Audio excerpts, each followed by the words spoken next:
Hello everyone, and welcome to another episode of r/Entitled Parents. We've got two stories in this one. In the first one, a kid injures another kid's service dog while also having to face the wrath of the entitled mom. In the second one, a mom wants her friend to have kids just so her kid can have a play buddy, and thinks her friend is selfish for saying no. And this cat here would like to remind you that if you find yourself enjoying this content, don't forget to subscribe because we've got more stories for you every day.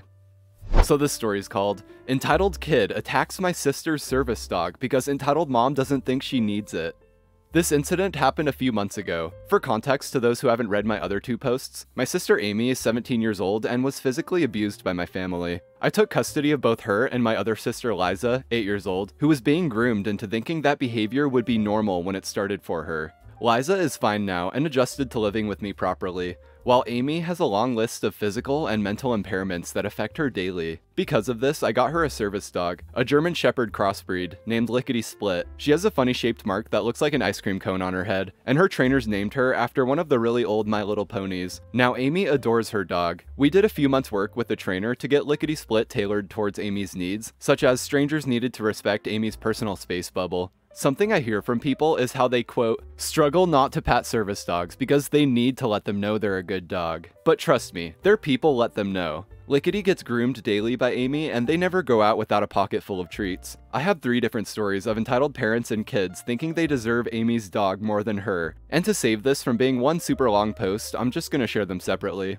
The first happened less than a month after we got Lickety Split. We were down at a local park that allowed off-lead dogs, letting our dog have a run around, and she didn't have her vest on, as this was playtime for her, but I had it with me just in case she needed to go into service mode for my sister, which wasn't uncommon. I make an effort to get down to the park with Amy and Liza daily, otherwise Amy would just hide away in her blankets any chance she got, and it was good for her to be out in public and getting the fresh air. We were playing fetch with Lickety Split, taking turns throwing the ball for our happy doggo. Amy starts getting a bit antsy about an hour into our normally 2-hour-long walk. Which happens, there isn't always a reason, she just gets fidgety and spooks easily, and I've learned to recognize when she's distressed ages ago. So we call Lickety Split back and I help her into her vest as when she's not wearing it, kids often come up to pat and join in the play, but when Amy gets anxious, it's better to have Lickety Split have her attention on Amy. A young child, maybe 9-ish, she was definitely older than Liza, comes up with her mom who had one of those obviously fake smiles on her face. She didn't have the typical "can I speak to your manager" haircut, but one of those "I feel like I'm better than you and will make sure you know" type of haircuts. She will be our Karen and her daughter will be dubbed Little Susie.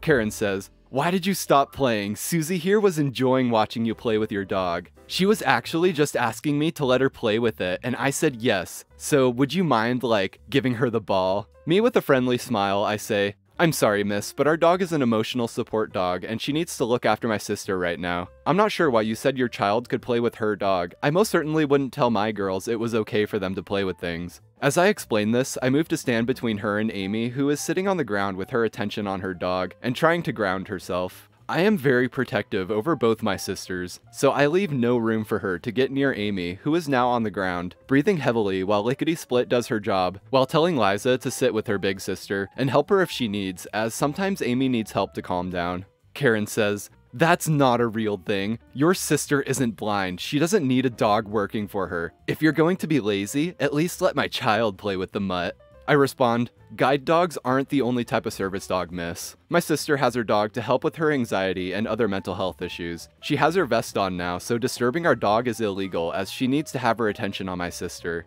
Karen says, "Dogs shouldn't be made to work for people. It's wrong that you've enslaved that poor animal." I respond, "Miss, our dog isn't enslaved. She's simply been taught how to recognize when my sister needs help or needs to calm down. Even I went through courses to help me learn how to best cater to my sister. Our dog is treated as an extension of the family and enjoys helping my sister. Now we need to get home so I can get my sister's dinner." As I turn to my sisters, I see Susie trying to grab at Lickety Split's tail. Liza simply plops herself down at her rear with her back to little Susie and begins patting her sister's dog's back. Deciding I'd had enough, and there was no way Amy was going to calm down here, I start to pack up the girls to take them home, despite it being an hour earlier than normal. I turn around and help Amy off the ground. She's in tears and shaking at this point, and won't let go of Lickety Split, who is in her alert mode due to my sister's mood. Liza complains about having to go home early as I clip on Lickety Split's lead and hold Amy close, letting her hold on to part of the lead while I hold the handle out of caution. I've read too many stories on Reddit. As we start to walk off, little Susie leaps forward and tackles our dog. Amy screams and crouches on the ground with her hands over her head in a frantic panic, while I push the kid away from Lickety Split, who is limping and whining, but still goes straight for Amy and stands over her. By now, she is quite angry and growling at Karen and Susie for scaring her person and hurting her. Karen's child is crying at how I pushed her off the doggy she really wants, and all she wanted was a ride on her back. Note, this kid was almost twice the size of Lickety Split. Karen then comes up to me, practically foaming at the mouth, and says, "Hand over that mutt right now, or I am reporting you for my child." I respond, "Miss, my sisters are in my care because they were abused by their family. Report me for doing anything that could result in me losing them, and I will sue you for slander. Now, your child hurt my sister's dog, so we're going to the vet. May I have your details so I can send you the vet bill?" As I say this, I point to the nearby toilet block with the security camera on the side, and I say, "I'm sure the whole thing is on tape." Karen, a look of dumbfounded anger over her features, reluctantly gives me her number before she takes her child and dashes, but I make sure to also write down the plate number of her car before calling the police, just in case she does make the claim. I am very cautious when it comes down to the custody of my siblings, as I don't trust most of my family with them, and losing custody over them would kill me. We take Lickety Split to the vet, and she only has minor sprains to her hind legs and back. I made sure to send the details of the vet bill to Karen, and surprise, surprise, she refused to pay until I threatened to take her to court, as Lickety Split and all her training were not cheap. Typically here in Australia, it can cost anywhere from $15,000 to $50,000. And while I won't say exactly how much hers costed, it was on the latter end of the spectrum, and she is worth every penny. After a little back and forth, she reluctantly pays before contacting me 3 days later, saying she is going to sue me for the money back, to which I simply tell her I'll see her in court. It's been about 7 months now, and nothing. I've never understood how people can think they're entitled to other people's pets. While I didn't mind buying Lickety Split for Amy, she was a lot more expensive than regular dogs, and this Karen didn't even believe she was specially trained. Our dog is doing fine now, and it's a massive load off me having her, as I don't feel the need to hover over Amy to make sure she's okay. But please remember never to disturb a service dog. Their attention needs to be on their person. This is the more mild of my 3 stories. The other 2 needed the police to get involved. If this is the most mild out of 3 encounters like this, all I gotta say is I'm sorry, OP. I can totally understand someone just wanting to pet someone's dog, but some people seem to just refuse to believe they're a service dog, even when told, for whatever reason, and just don't seem to understand the serious nature of their role. While some people may just have an emotional support dog for things like more mild forms of anxiety or depression, sometimes it really is for more severe cases like this, like anxiety stemming from severe PTSD. So no matter the reason, it really isn't any stranger's place to assume anything. If anything, hopefully this story just serves to help spread awareness of this kind of thing. This story is called, "Former Best Friend Thinks I'm a Selfish B-Word Because I Won't Have a Child to Give Her Son a Cousin."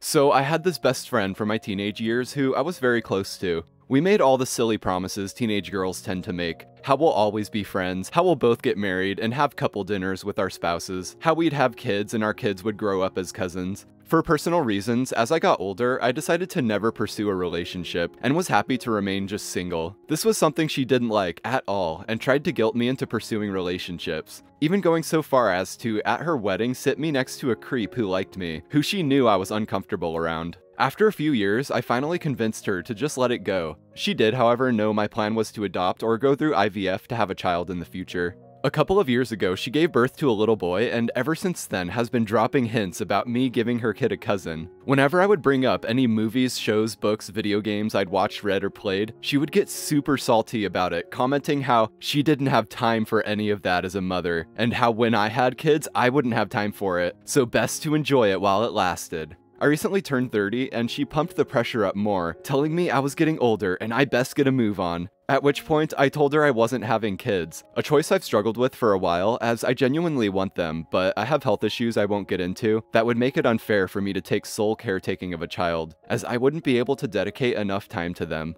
She did not take this well, telling me just to have a kid, as my mom would be able to take care of them, as she already helps me out a lot. And when I was like, what the hell? No. She blew up more, throwing in my face how I'd promised her that I'd have a kid to be the cousin of hers, and asking what her kid was supposed to do without a cousin, because she and her husband were only children, so he wouldn't have one, and proceeded to call me a selfish B-word who was robbing her child, etc. She obviously isn't even considering all the circumstantial reasons that go into deciding whether or not to have a kid. That doesn't even matter to her. The only thing she's thinking about is that she wants her kid to have a little play buddy growing up. And I just love how when OP actually gives her good reasons why she doesn't want to have kids, she just responds, "Oh, just have them anyway. Other people can raise them for you." And calling someone selfish for not wanting to have a kid is really just the funniest thing, especially when you consider she only wants her friend to have kids for her own selfish reasons. Alright everyone, that's it for this episode. Thank you so much for watching. As always, if you enjoyed, consider hitting that like button and subscribe if you want to see more of these. Take care all you wonderful people, and I'll see you in the next one.